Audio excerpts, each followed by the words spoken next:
Hi, and welcome to another exciting episode of the Andre The Beast Crayton Show. Today, we're going to go into an area that I love to talk about. Matter of fact, right before we started the show, I was so hyped up, I was ready to roll the cameras about 20 seconds ago. But we're going to talk about nutrition. Why nutrition?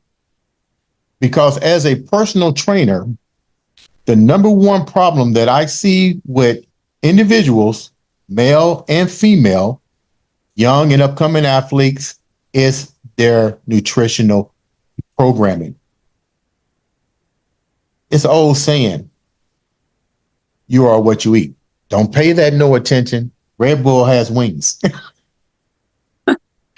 Today on the show, we have all the way from LA, Los Angeles, California, a lady who has taken the word nutrition and made it simple.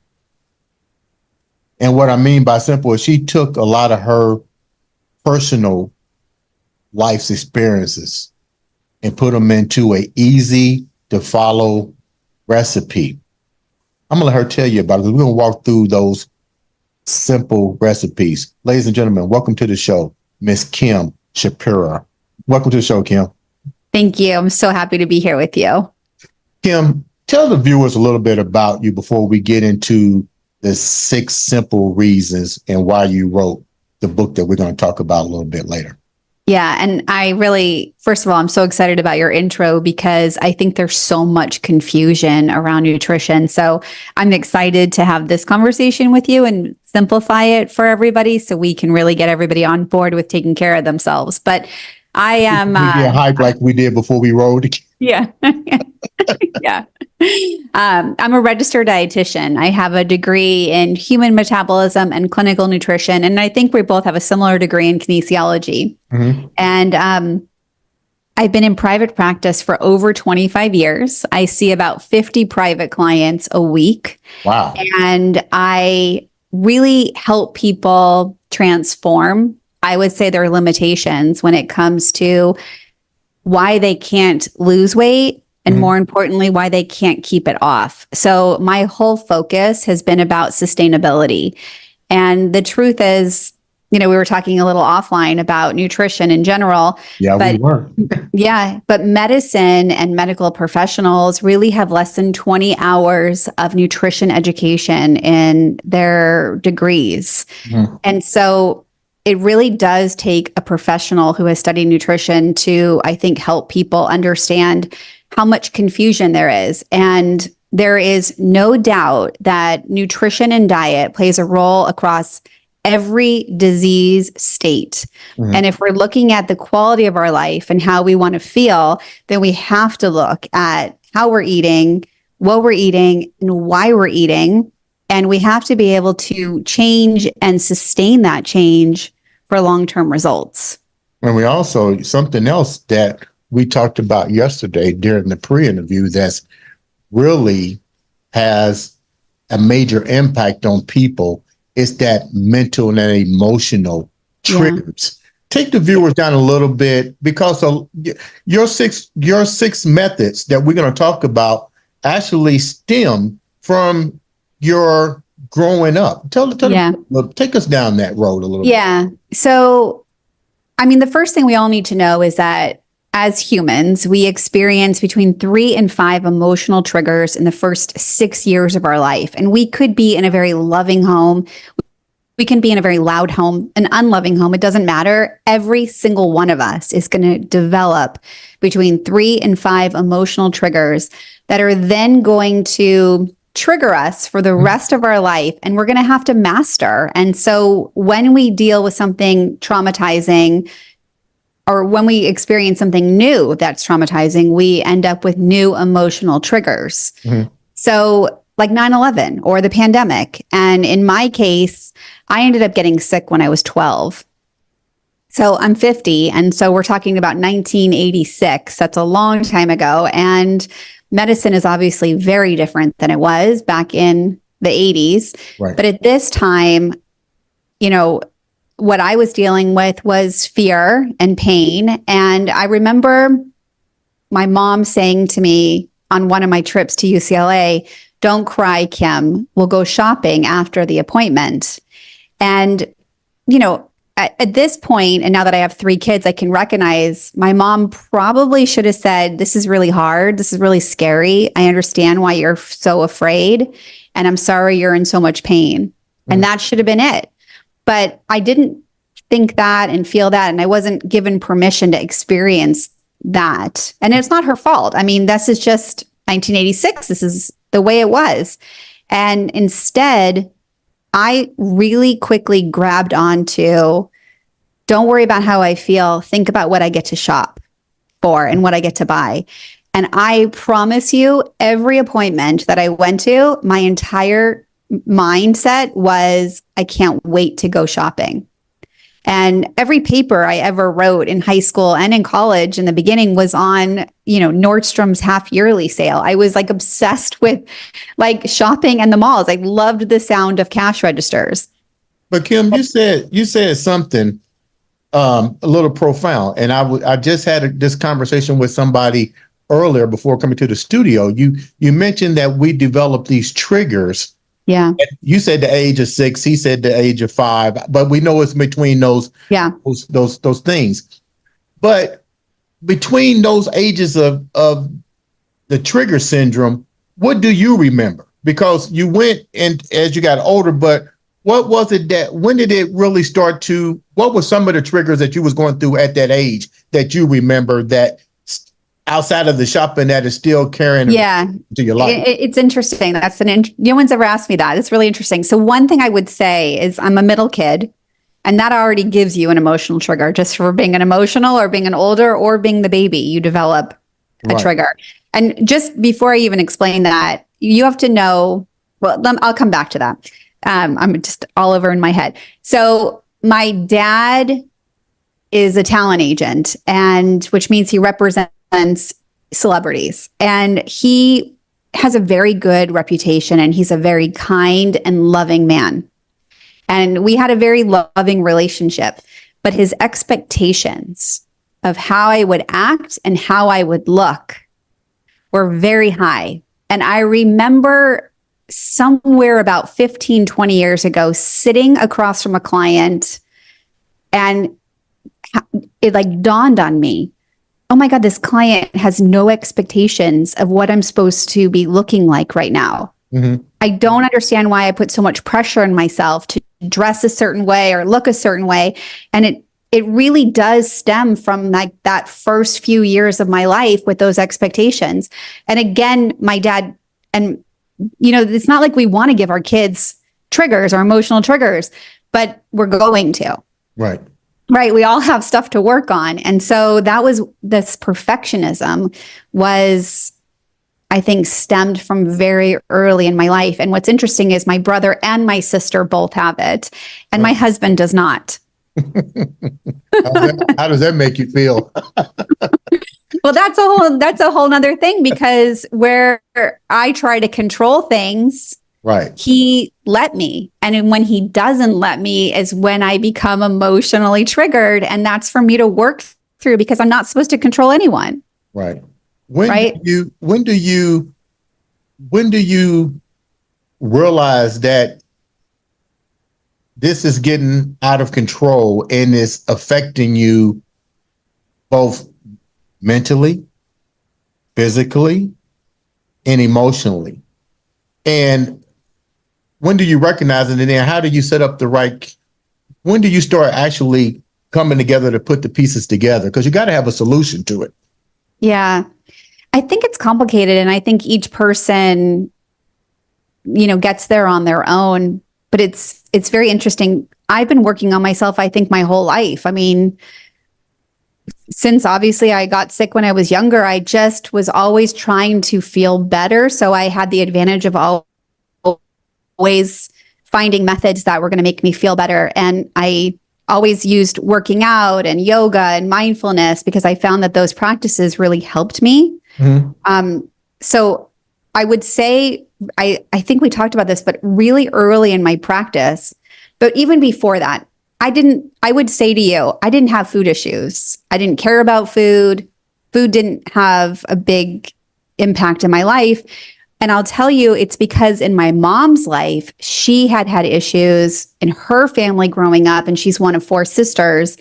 And so when she was raising us, she had a house full of everything, and it was just food. And I noticed I didn't care about it, but my friends who came over, they were a little bit fearful when they would see, protein bars or Kudo bars or Snackwell or whatever kind of cookie or whatever.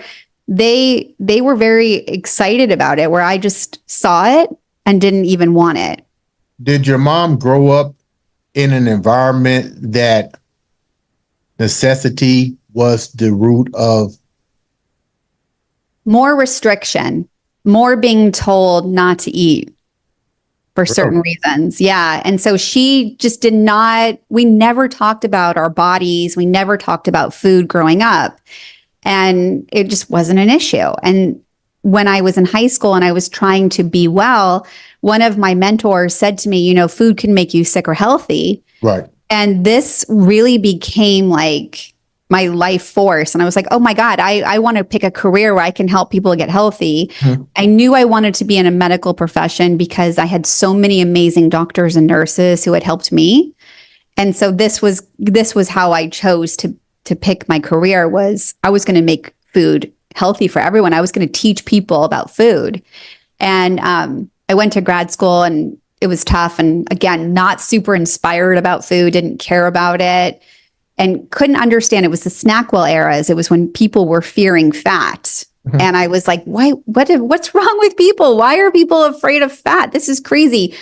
And now, of course, it's carbohydrates. But I went to grad school. I immediately opened a private practice, and I wanted to have long-term relationships with my client, like lots of follow through. I didn't want it to be like, I see you once and good luck, and you're on your own. Right. I think people need accountability partners.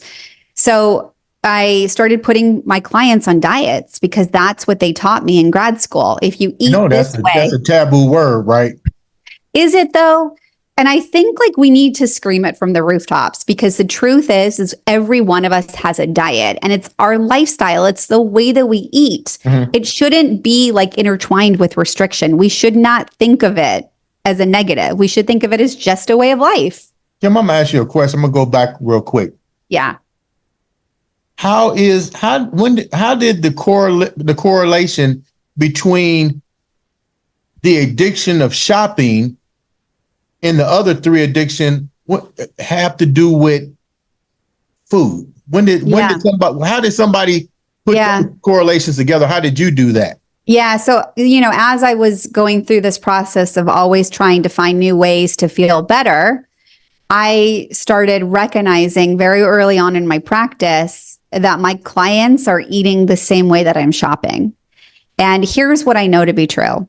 When we are rational, we know that food is fuel. When we're irrational, we know that food is comfort, joy, entertainment, the enemy. And so we can see that when we are not triggered emotionally, we are pretty sound. We think food is fuel.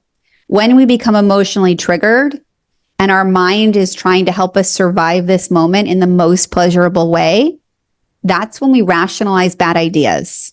Right. And so if we can really tell our mind that we're safe and also understand the way our body's feeling and treat it appropriately, then food does take only one important place in your life as fuel.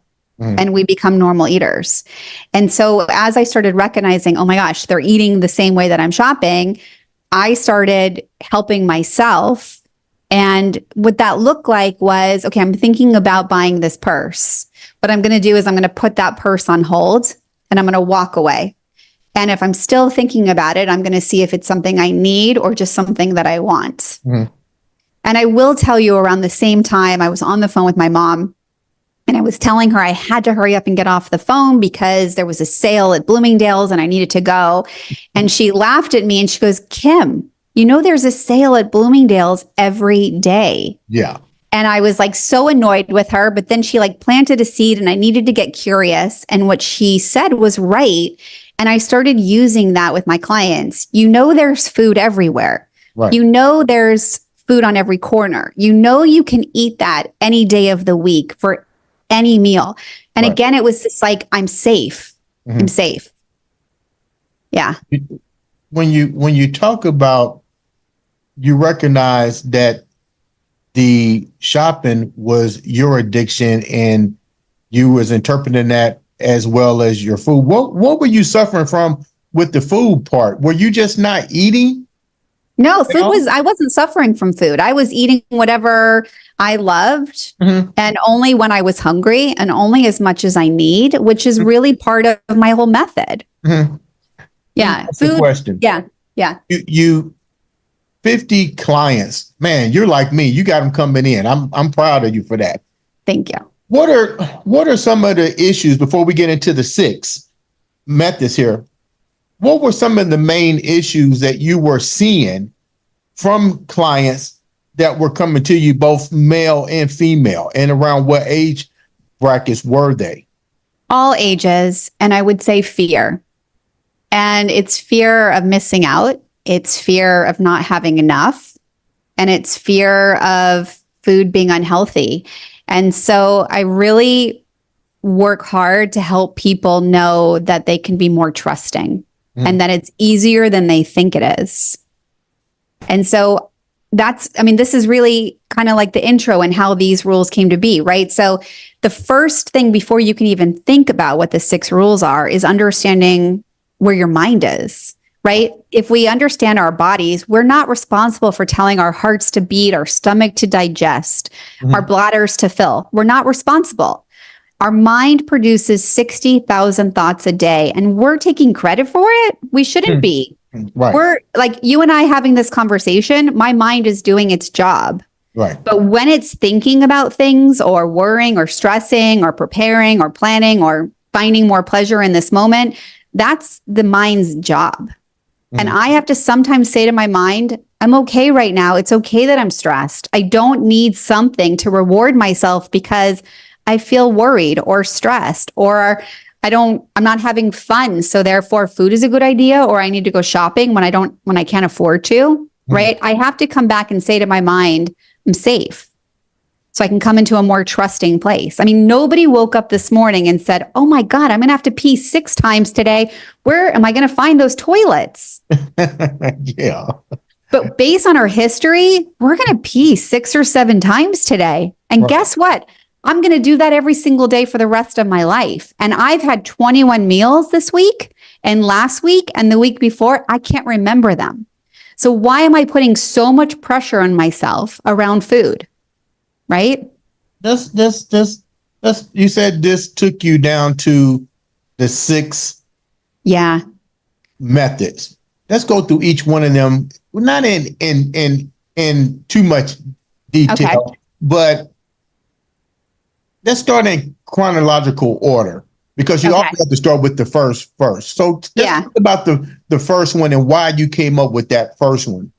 Okay. Well, it's all based on science, right? So our physical body gives us messages all day long. I have to pee, I have to sleep, I need some water, I'm hungry. So most people talk about nutrition in what they're getting and what they're not getting, but they're not focused on what their body is actually telling them. And the truth is we should only be eating when we're physically hungry.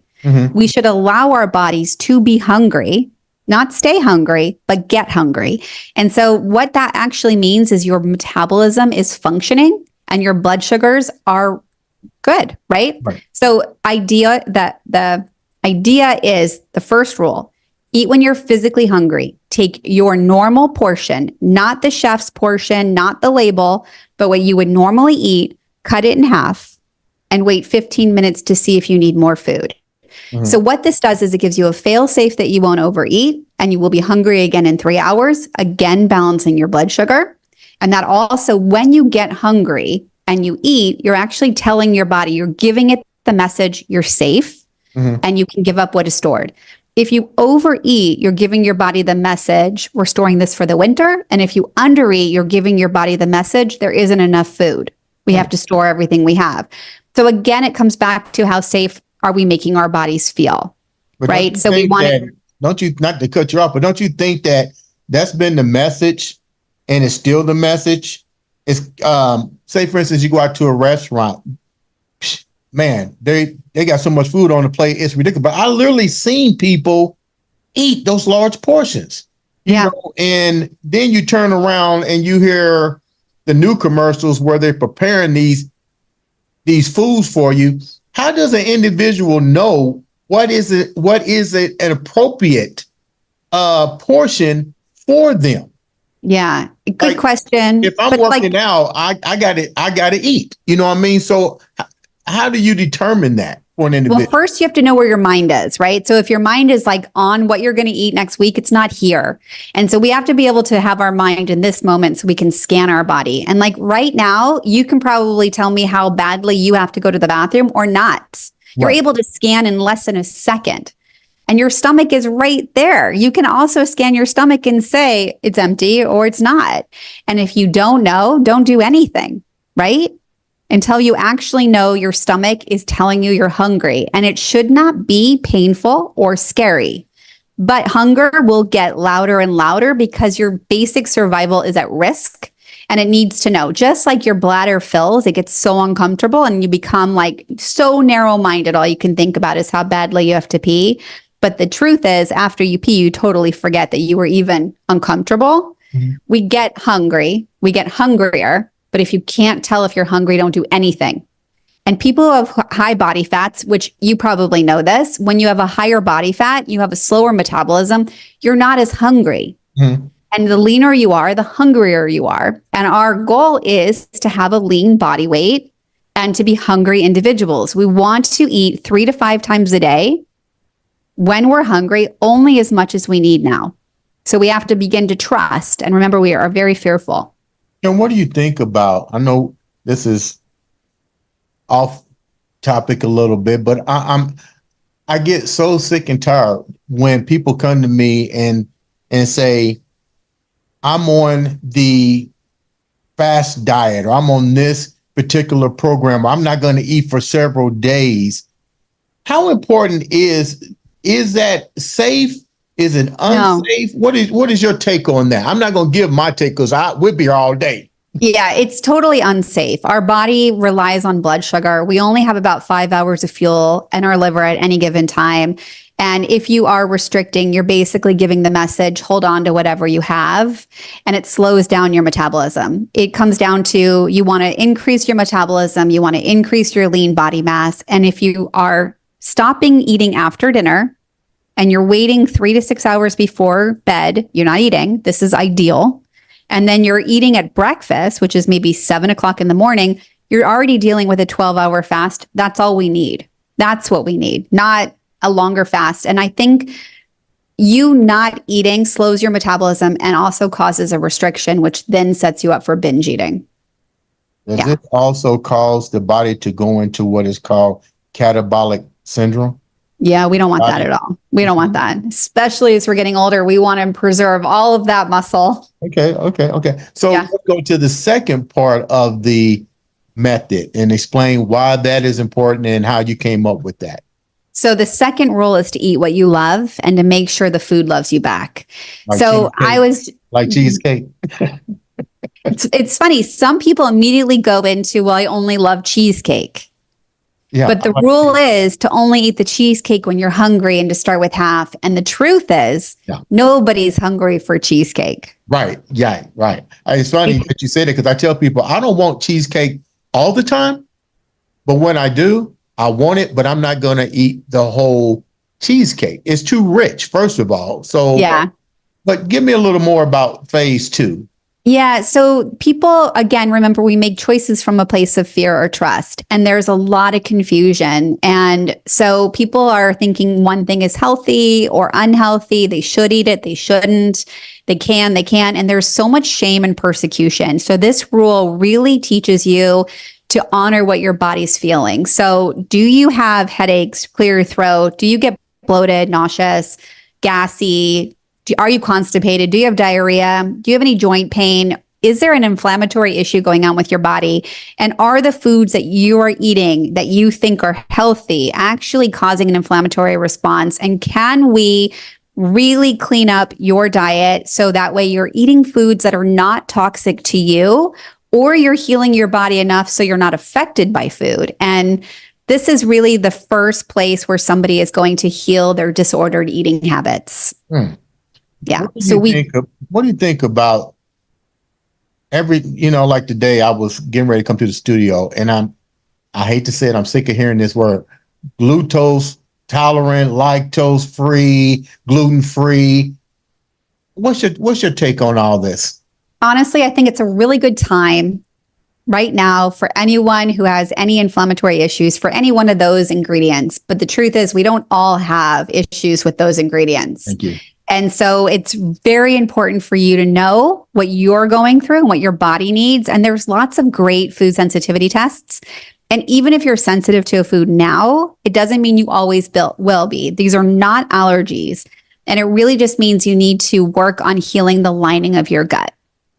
Let's go to number 3 of the simplified, this is your method way. What's number 3? Okay, number 3 is to eat without distractions. And so we tend to eat 30% more food if it's in front of us. We tend to eat food if we're craving it, and we tend to eat food for emotional reasons. And based on this rule, I only want you to eat if you're physically hungry, and I want you to do it at the kitchen table or dining room table, not while you're standing in the pantry, and certainly not while you're on the couch.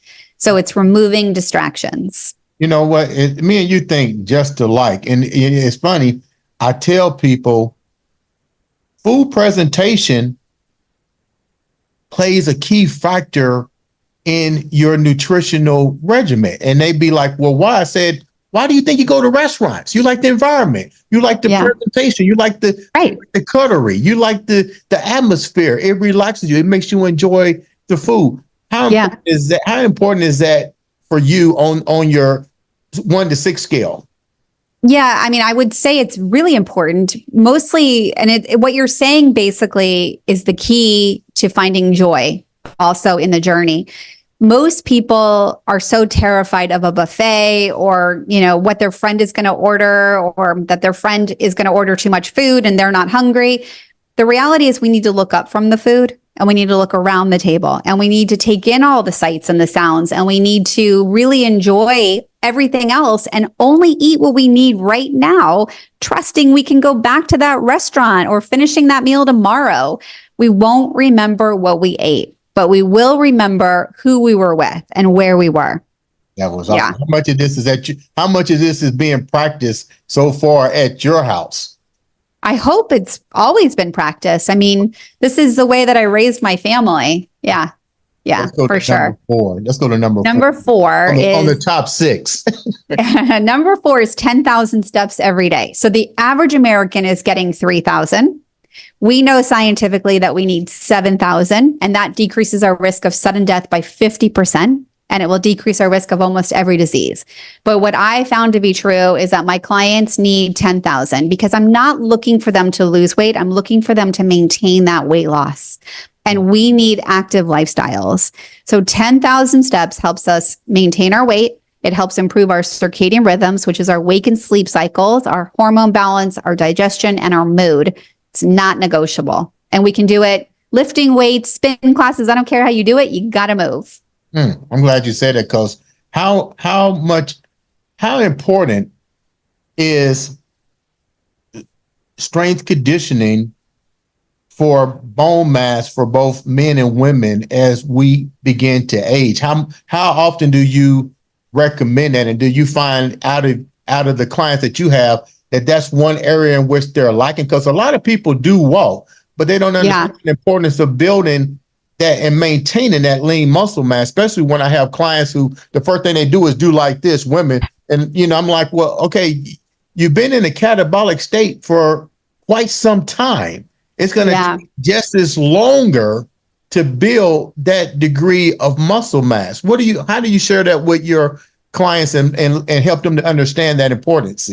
Yeah. I mean, there's what you're saying is the truth. I mean, as we're aging and we have a harder time maintaining our muscle, or we're less motivated and feeling other inflammatory issues, or we're not sleeping well, we start making poor lifestyle choices. And it's imperative that we move our body every day and that we work on building and maintaining our muscle mass long into our life, mostly for muscle endurance. We want to be able to carry our groceries from the car into the kitchen. We want to be able to reach for things that are high up in the pantry.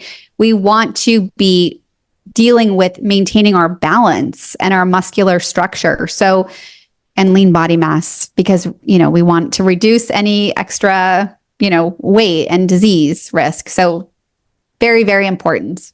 Let's go to number 5 on water. 6. We need water. 8 cups of water every single day. It helps our bodies naturally detox. And, the world is surrounded by water. We kind of like, if you look at the picture you have behind you, I love that it's like what's up is down, what's down is up. Mm-hmm. And I think what's out is in, what's in is out. And so we kind of have to also see the energy that's around us is affecting us, but the water, we're surrounded by water. When we are not at least 55% water, then we feel fluish. We have a harder time with motivation, making good decisions, and feeling well. So we need 8 cups of water minimum every single day. I teach this with my clients. Let's see if you can answer this question. I'm not going to say whether you're right or wrong. This is just your opinion. What's your correlation between water, sodium intake, sodium out, and the foods? What's your relationship with the sodium and the water balance? Yeah. So the recommendations, are about 2 teaspoons of salt per day. And I think it's really important for our water balance, our intra and extracellular.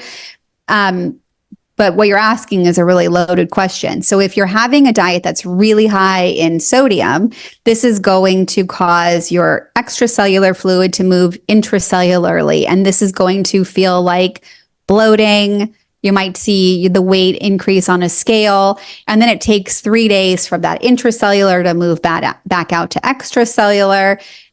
It's terrible for your blood pressure. I mean, there's like such a loaded question. So okay, you answered it, because that's exactly word verbatim what I tell my clients. So yeah, I'm schooling you at the same time. So she's the real deal. Okay, so let's go to numbers. Let's go to number 6, the final one. What's the deal? But we should just say really quickly, if you are somebody who does get on a scale, you should only ever get on a scale on a Thursday morning. It's the only accurate weight our body has.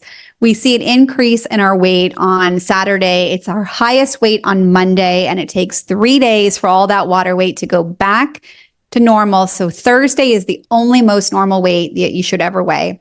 You don't need to weigh yourself, but if you do, only do it on Thursdays.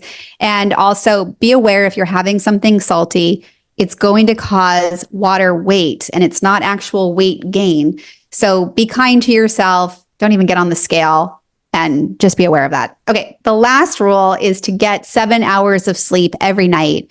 And the average American gets about 6.5. The recommendations really are 7 to 9, but I say 7 because people are not getting it. Mm-hmm. And so people have a hard time falling asleep, staying asleep, and then they're waking up unrested. And of course, again, we talked about this offline, hormones. And as we're getting older and there are shifts in these hormones, and when the world is a stressful place, we're also creating internal stress, and that's wreaking havoc on our cortisol levels, our adrenal glands, our sex hormones, our insulin levels. Like, we need to find ways to be calmer. Even if you are going to your personal trainer and you are stressed, you don't need to work out as intensely. You need to calm your body so your hormones can be balanced, so you can sleep well. Like, I'm sure you don't take clients that are super, super stressed and say, okay, let's do the hardest hit class you've ever said. You might say, let's take deeper breaths and let's do a little like lower intensity, because you need to calm your body so you can get really good sleep. Yeah. What we usually do is we start out with some type of boxing movement to get the stress out, and then some days we'll just do that boxing, but we'll do different things of it. And then sometimes we will combine the strength and conditioning with that, with a little bit of rope, with a little bit of this. But I'm a firm believer that we don't need to go over the threshold when it comes to exercising. You know, back in the day, I know I was in the gym 24/7, you know, working out as many hours. And I realized that was totally counterproductive. So my take, and I guess you can share yours, is 30 minutes every other day. You know, you don't have to. Oh, I'm every day. I'm about every day. You're every day? Every day. We got to move our bodies. I just like, to me, if they're strength training, I like to let them know that they need to allow their muscles to heal. Some people, they do it every day. I'm like, look, it still the muscles are in a state of atrophy. They need the nutrients like you're talking about. They need the rest. They need to recover. The old days, you know, we haven't updated the software, but we don't want to overdo it while we're in the gym or walking or whatever. Okay, let me retract it. You're right. If you're weight training, it's every other or even like a couple times a week, but I think you need to move your body every day. I like the way you said that. How can the viewers, what's the name of the book? First of all, how can the viewers get a copy of this book? How can the viewers reach out to you for more information on your philosophy, your nutrition? How can they get in contact with you? Thank you for asking. My book is called This Is What You're Really Hungry For. I'm very, very proud of it. And you can find it anywhere the books are sold. And they can find me on every social platform at Kim Shapira Method. And my website is at kimshapiramethod.com. And it's everywhere. So, you know, please come let me know how you're doing. And I'd love to connect. Kim, I'm going to ask you a few more questions before we wrap up. And let me first of all say thank you so much for taking the time to come in and share your journey. You're definitely got that beast frame of mind going on. I like the fact that you're helping people, and this is a major issue with whether you see it or not. Weight loss has to start with three major components: mind, movement, and more importantly, the right fuel. That you was able to bring that to us. How much of you is in this book? Well, most people are telling me that it sounds like I'm talking right to them. So I would say 100% of myself is in this book. Leave the viewers with something positive that you tell your clients or you tell yourself every day to keep you in that beast frame of mind. Yeah, it's easier than you think. And you need to just like remove all the noise and get really in tune with what your body is feeling and honor that. It's easier than you think. Ladies and gentlemen, this has been another exciting episode of the Andre the Beast Crayton Show.